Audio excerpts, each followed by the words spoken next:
which leads towards self-preservation. I'm in defense mode. I'm in survival mode. I'm going to make it no matter what comes at me. I'll get through it.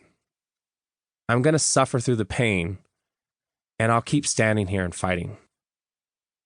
That mentality was born in me when my father passed away.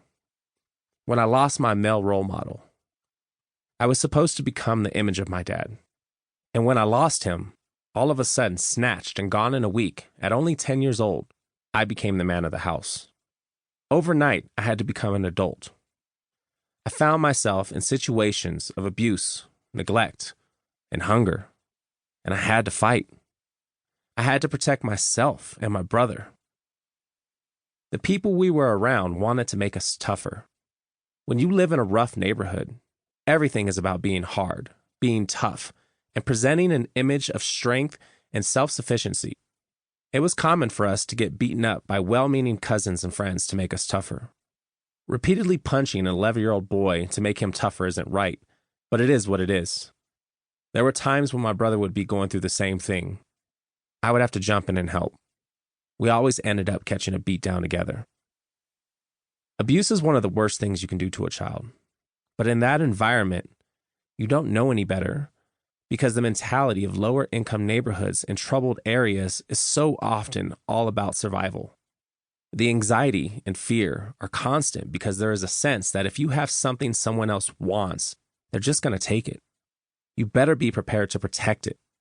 It's gut-wrenching. And I spent all of the years between my father's passing and adulthood living in that mentality, numbing the pain through drugs and violence and nonsense. I didn't know I was numbing myself.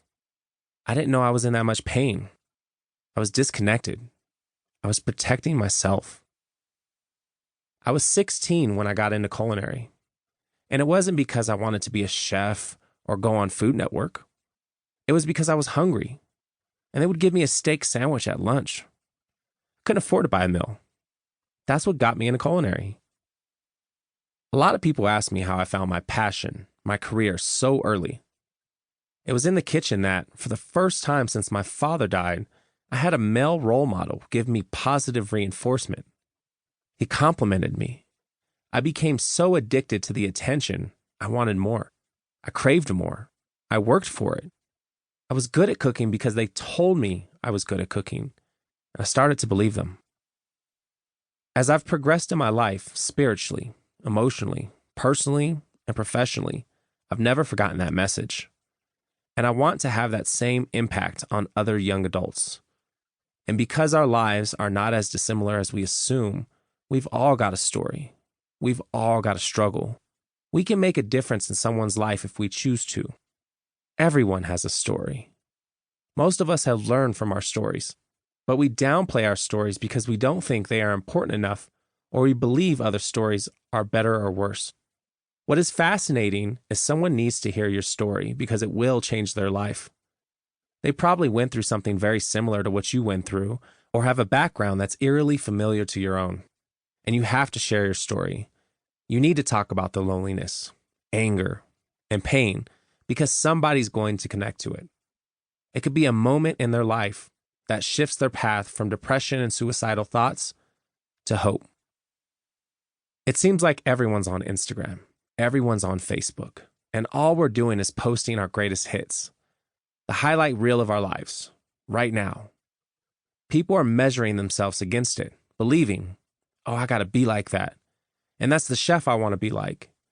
People are being set up for failure because they are never going to create a life that looks like your cool dinners, amazing trips, and the beautiful people you hang out with.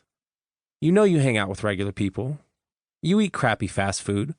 You have hangovers where you hide all day in your pajamas, but nobody's talking about that side of life. We're showing a glamorous lifestyle that doesn't exist. That's why I'm opening up on social media and sharing the ugly as well as the beautiful. This book tells my story of finding God and learning to love and value family, all while embracing my passion for food.